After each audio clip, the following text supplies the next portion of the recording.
So, we are back again guys sa panibagong episodes ng ating reaction na video. At ngayon ay nagbabalik ulit tayo dito kay Goosebumps Top 5. Ito ay pinamagatang multo nakuha sa camera. Mga nakakatakot na video sa matatagpuan sa internet. So, let's for dado. Let's go na.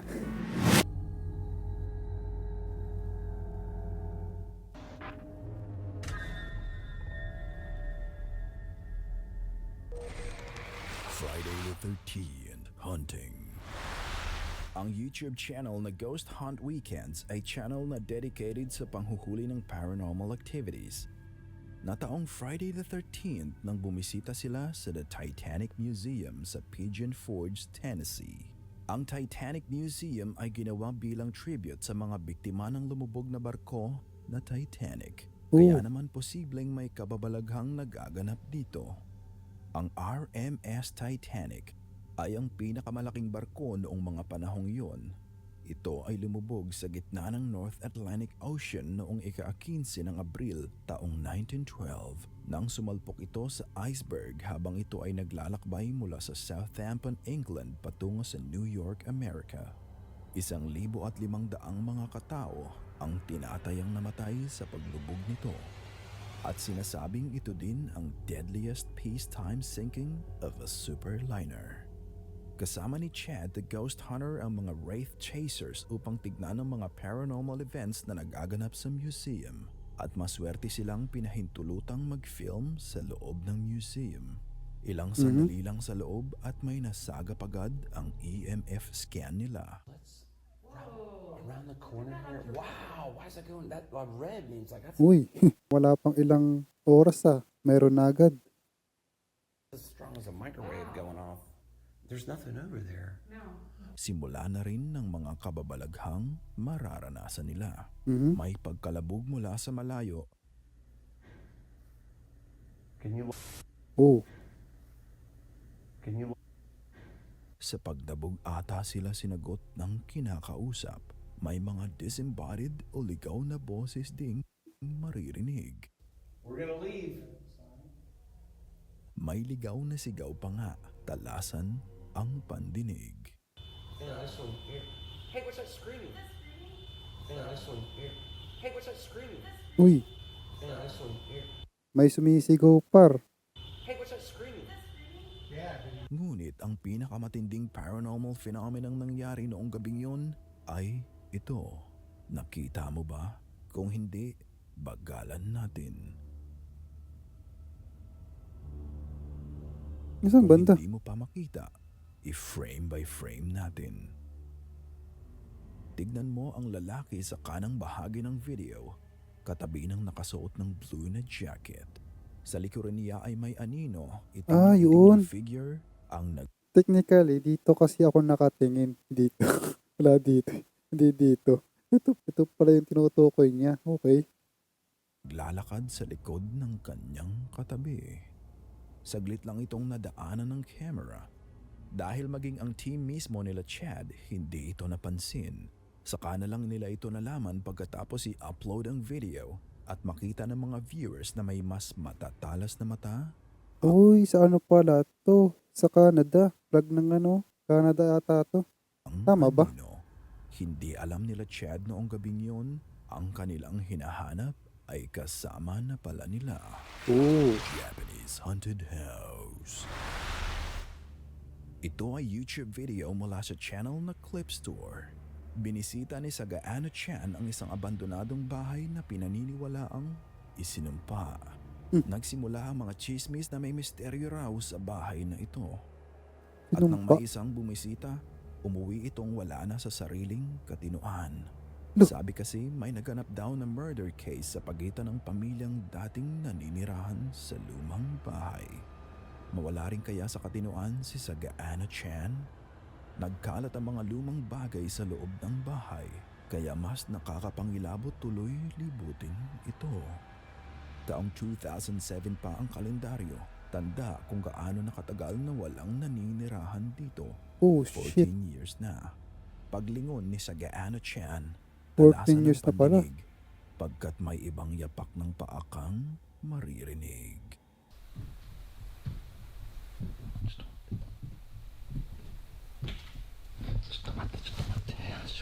Akala mo lagi parang nakatakong eh, no? 人がいる。 Dahil rito, minabuti ni Sagaano Chan kausapin ang kung anumang kasama niya sa bahay. Ang creepy ng loob, no? もしここで寝泊まりとかしてるんであれば返事してもらってもいいですか。すぐ出て行きます。 Laking gulat niya nang may makita siyang kutsilyo sa isang coffee table. Oh, Pinagbabantaan siya. Sakto ring maririnig ang isang mahinang ring.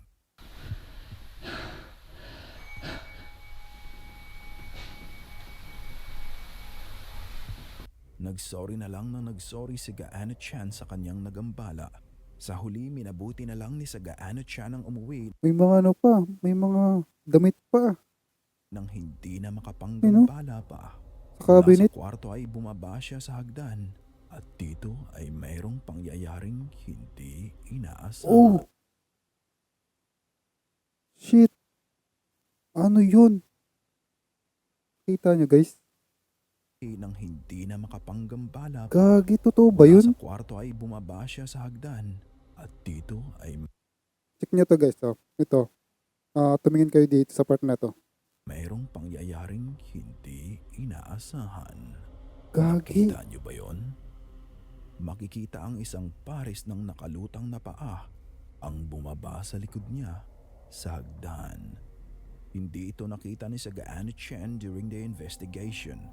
Pero ano ang gagawin mo kung makikita ito ng mga mata mo? Dito ba nanggaling ang mga yapak ng paa na nadidinig niya kanina? Ito ba ay ang mga hindi matahimik na kaluluwa ng taong pinatay sa bahay na iyon? Ano ang inyong masasabi tungkol dito? Ikomento sa ilalim. Gagi. Kapar. Woo! Phantom Runner.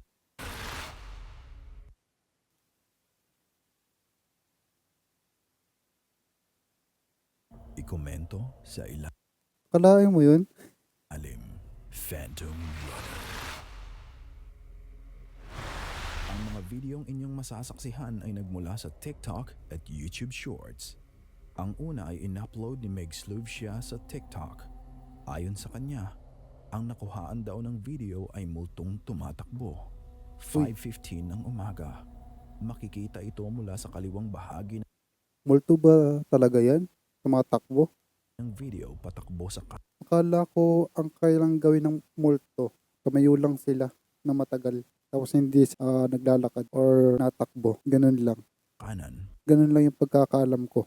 Ang sinasabing Phantom Runner ay unti-unti na lang Tapos biglang maglalaho. Ganun. naglaho nang ito ay dumaan sa harap ng katapat na bahay.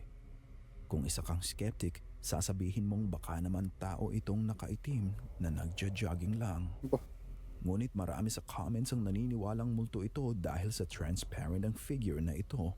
Heto nga at naglabas pa ng video si Megan kung saan sinubukan niyang i-debunk ang video. Ang una ay pinakita niya ang video ng kanilang anak habang ito ay nagja-jogging at ang sumunod naman ay ang pagdaan ng kotse sa Okay. oras ng gabi. Kung ikukumpara, ito ay ibang-iba sa anino ng kanyang nakunan. Mahilig ka bang tumakbo sa gabi o sa madaling araw mag-isa?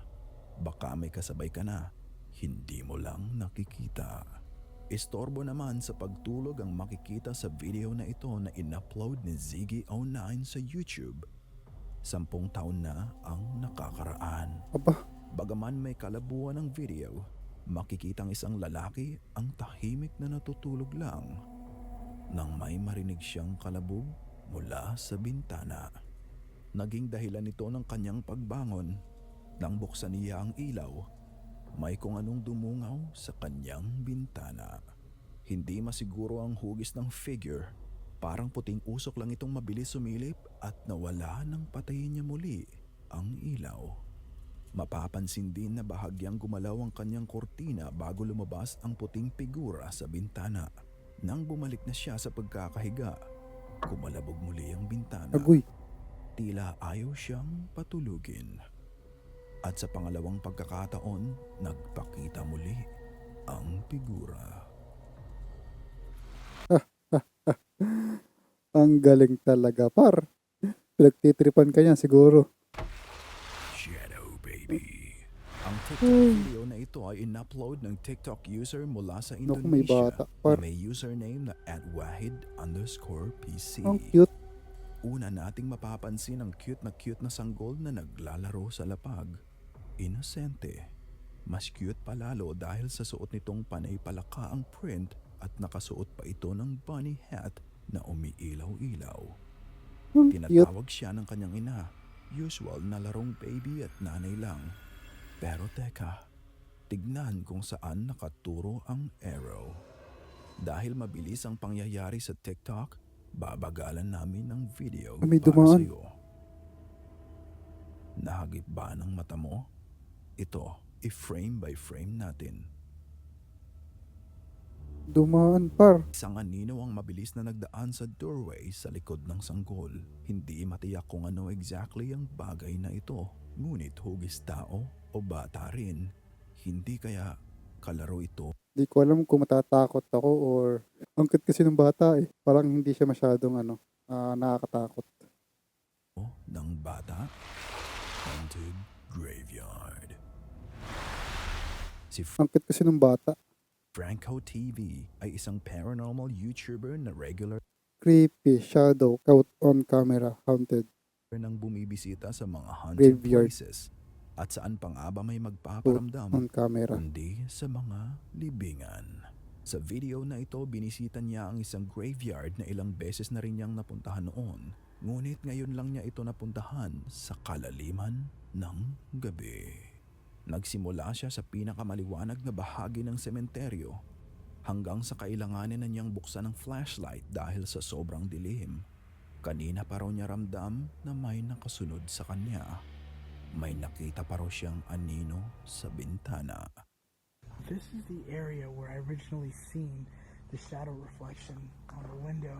Makuhaan rin kaya ito ng camera? Maya-maya, may nasagap ng signal ang device ni Franco. Tandaan na may paranormal sa paligid. Dinalaw niya ang musileo ng mga patay kung saan nag-setup siya ng night vision cam at magsagawa ng EMF reading at spirit box session upang kausapin Mas nakakatakot di yan. Kung ikaw lang yun talaga yung tao. ang mga kaluluwa. Mukhang ready makipag-usap ang mga patay. May malalim na boses na nakuha, demonic voice at ang sabi, "The message."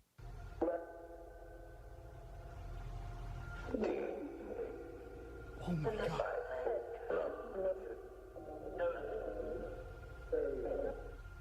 Okay, so I had a very deep demonic voice there for a second, and then it said, what sounded like to me, it sounded like they were saying the message, the message, the message. So the only thing I'm controlling here is the volume. Mukhang sinabi pa nga ng entity ang pangalan niya. Oo! Nang tanungin kung masama ba ang entity na ito, maayos itong sumagot sa pamamagitan ng spirit box. Tila pa iba-iba ang boses ng kumakausap kay Franco. Mukhang kay Raming naliligaw sa sementeryo. Ang pinaka nakakakilabot sa karanasan niya sa libingan ay habang naglalakad siya sa mga pasilyo ng sementeryo. Hindi nagtagal may nakasalubong na si Franco sa abandonadong sementeryo. Ay, ano pala to? Isa pala itong abandonadong Hindi ko alam Kala ko lang. It's terrifying. What the is that? Kinilabutan ka rin ba? Hindi What? lang pala si Franco ang bumisita sa mga oras na yon. Isang puting anino ang kanyang nakunan Ay, may sa dumaan. video. Okay. Makikita ang hindi kumpletong aparisyon sa dulo ng pasilyo na nanggaling sa kaliwa Parang matangkad, no? na unti-unting naglaho. At isa pang puting anino ang kanyang nakunan Uy, pangalawa. malapit sa musileo hanggang ito ay nawala sa frame. Aba, Maglalakas ka din ba ng loob na pumunta sa sementeryo at Diyos ko, hindi na. Thank you na lang. Wag na. mag-imbestiga ng mag-isa? Kung Ay, nako. Hindi na. Salamat na lang. So anyway, meron ka rin nakuha ng yun lang. And ingat and God bless in the next one na video. Paalam.